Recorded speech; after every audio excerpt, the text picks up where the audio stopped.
Halo dan selamat datang kembali di Weekly Crime Stories, saluran terpercaya untuk kisah-kisah kriminal yang mencengangkan dan drama pengadilan yang mendebarkan. Jika kalian menyukai cerita yang membuat kalian tegang dan bulu kuduk merinding, pastikan untuk dibantu di subscribe, like, komen, dan share video ini dengan keluarga dan rekan kalian semua. Dukungan kalian membantu kami terus menghadirkan kisah-kisah menarik ini.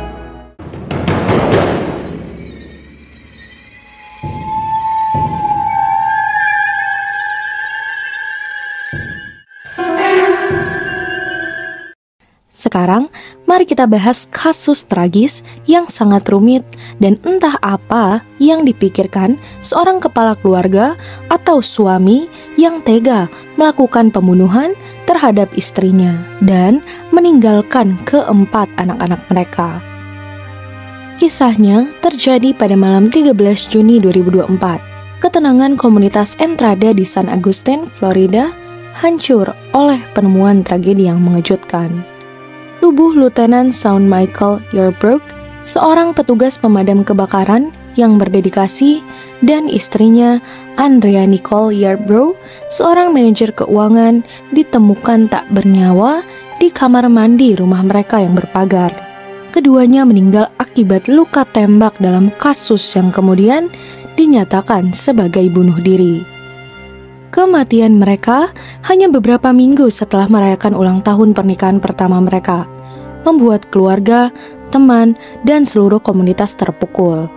Banyak pertanyaan yang muncul tentang kesehatan mental, tekanan hidup sebagai penanggap darurat, dan dinamika tersembunyi dari pernikahan yang tampak ideal dari luar.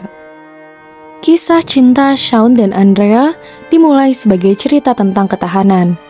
Keduanya telah mengalami hubungan yang gagal sebelum akhirnya bertemu satu sama lain.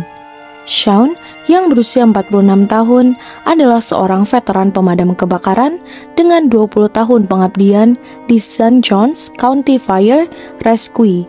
Dikenal atas dedikasinya, ia pun dipromosikan menjadi letnan setelah bertahun-tahun kerja keras. Namun, pekerjaannya datang dengan mengorbankan jam kerja yang panjang, beban emosional, dan bahaya yang selalu mengintai. Andrea, yang lahir di St. Charles, Missouri, pada 2 Januari 1990, membangun hidupnya dengan tekad yang kuat.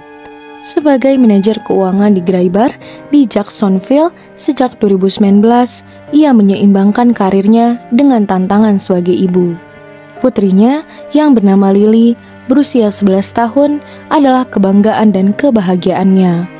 Teman-temannya pun menggambarkan Andrea sebagai sosok penyayang dan sangat melindungi, seorang wanita yang berjuang tanpa lelah untuk keluarganya.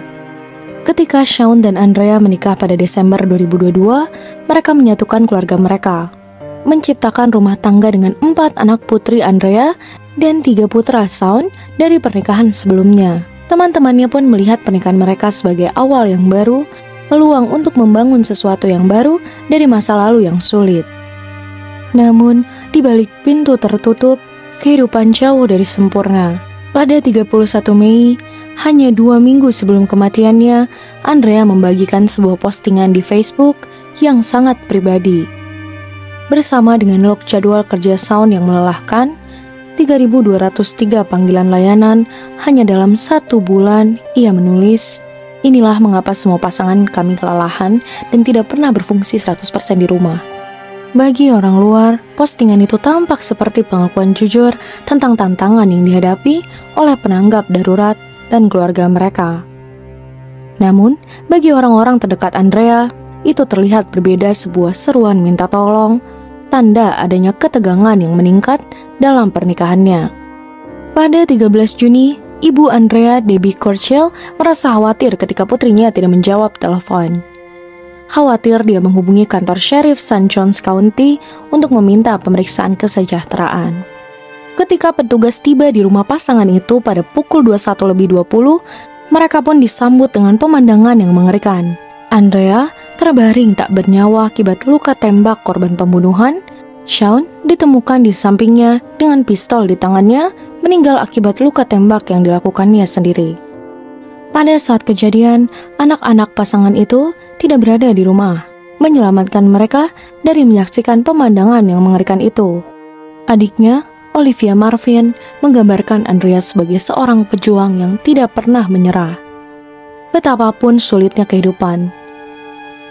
Olivia pun berkata, "Dia sangat berarti bagi semua orang di keluarga kami. Dia bangga dengan anak-anaknya dan selalu menginginkan yang terbaik untuk semua orang." Ibunya, Debbie, menggemakan perasaan itu, menggambarkan Andreas sebagai ibu tiri yang penyayang dan sangat mencintai ketiga putra Shaun. Ibunya pun berkata, "Dia mencintai anak-anak itu seolah-olah mereka anaknya sendiri. Dia pun menginginkan hal yang terbaik untuk semua orang, dan ini sangat membingungkan dan sulit untuk kami pahami."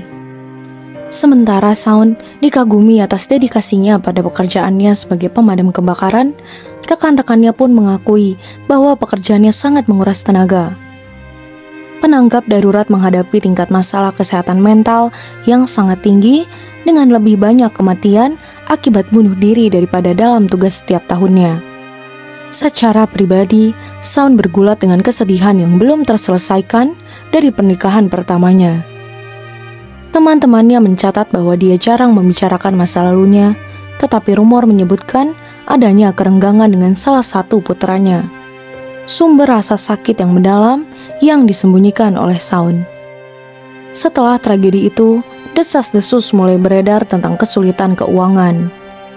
Sumber anonim mengklaim bahwa Shaun pernah menyatakan kekhawatirannya tentang cara Andrea mengelola keuangan mereka, menunjukkan bahwa ketegangan atas uang mungkin menjadi salah satu penyebab ketegangan mereka. Menambah bahan bakar spekulasi, seorang tetangga menyebutkan pernah mendengar suara keras dari rumah pasangan itu beberapa minggu sebelum kejadian. Hal yang jarang terjadi untuk keluarga yang digambarkan sebagai keluarga santai dan sangat tulus. Dari tragedi ini meninggalkan 4 anak yang menjadi yatim piatu. Putri Andrea Lily kini berada dalam hak asuh kakek neneknya, yaitu Debbie dan suaminya.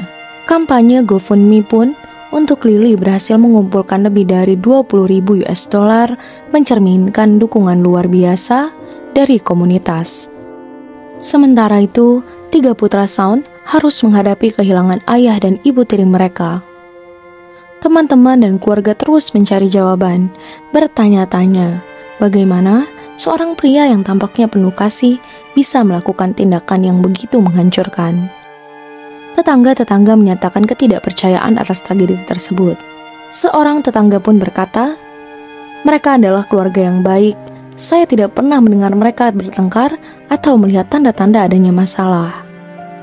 Namun, seiring dengan munculnya rincian, komunitas pun menyadari bahwa perjuangan Shaun dan Andrea tidaklah unik. Kasus ini menyoroti tekanan yang dihadapi oleh penanggap darurat dan keluarga mereka, epidemi diam-diam dari tekanan dan tantangan kesehatan mental. Seiring penyelidikan yang masih berlangsung, satu pertanyaan tetap ada. Apa yang sebenarnya terjadi di rumah Yarbrough malam itu? Apakah ini merupakan puncak dari perjuangan bertahun-tahun yang bersembunyi, atau ada rahasia yang lebih dalam dari yang belum terungkap? Kasus ini pun menjadi pengingat yang menghantui tentang kompleksitas hubungan manusia dan perjuangan tersembunyi yang terjadi di balik pintu tertutup. Bagi mereka yang ditinggalkan, rasa sakit ini tidak terukur, tetapi juga ada harapan bahwa kesadaran dan pemahaman dapat mencegah tragedi serupa di masa depan. Terima kasih telah menonton episode yang mendebarkan dari Weekly Crime Stories.